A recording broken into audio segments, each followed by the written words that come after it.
আমের মরশুমে আম, তাই তো আমি চলে এসেছি। হাই বন্ধুরা, তোমরা সবাই এই গরমে কেমন আছো? আমি তো ভালোই আছি। তাই তোমাদের জন্য আমের একটা রেসিপি নিয়ে চলে এসেছি। দেখো আমগুলো একটু দেখতে কেমন লাগছে, কেন বলো তো? এরকম সুন্দর দেখে আনতে বলেছিলাম। দেখো একদম গাছের তরতাজা আর চিংড়ি মাছ। এটা নিয়ে আমি কি করব ভাবতে ভাবতে গরমে সব মাথার থেকে গলে টলে বেরিয়ে যাচ্ছে। তবু একটা ভেবেছি, আম তো আছেই আর এর সঙ্গে চিংড়ি মাছ আছে, তাহলে আম চিংড়ি নিয়ে এটা রেডি করে নিয়ে চলে আসি। চিংড়ি মাছটা সুন্দর করে খোসা ছাড়িয়ে ধুয়ে নিতে হবে। আর আমটা সিদ্ধতে বসিয়েছিলাম।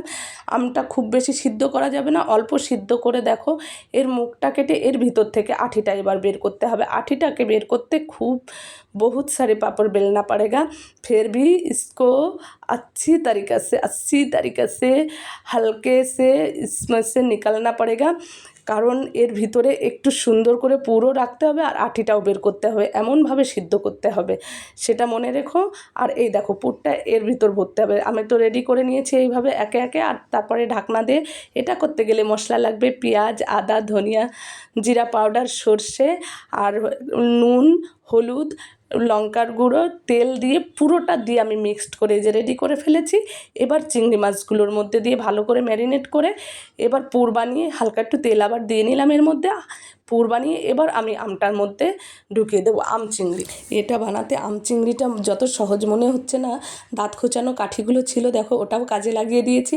একে একে পুরো আম চিংড়িটা আমি রেডি করে ফেললাম। আম আর চিংড়ির ভিতরে যে পুরটা আছে ওটা মানে সিদ্ধ হয়ে এটার সঙ্গে মিশে একটা দুর্ধর্ষ টেস্ট আসবে। একবার না বানিয়ে খেলে বুঝতে পারবে না। দেখো এটা আমি সিদ্ধ করতে ভুলে গেছি, তবু আমি এটা জবরদস্তি একদম কাঠিটা দিয়ে আটকে এবার রেডি হয়ে গেছে আমার আমগুলো সব। এটা আমি একে একে সব বসিয়ে বাটিতে বসিয়ে জল গরম করতে দিয়েছিলাম। এরপরে এবার স্টিমটা নিচের থেকে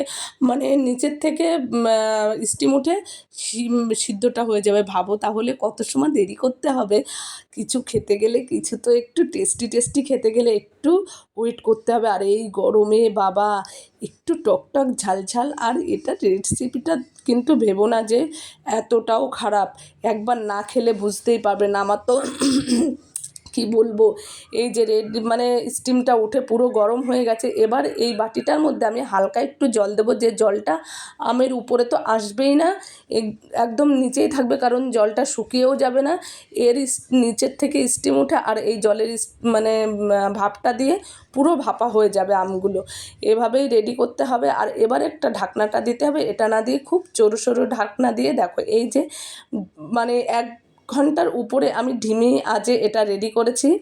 আর তোমরা এবার দেখো এই যে রেডি হয়ে গেছে আমার আম চিংড়িটা একটু সুন্দর করে সাজিয়ে বসালে হতো, কিন্তু এটা না খেলে বুঝতে পারবে না। আমি তো বানিয়েছি, আমি আজকে খেয়ে দেখাবো না, তোমরা খেয়ে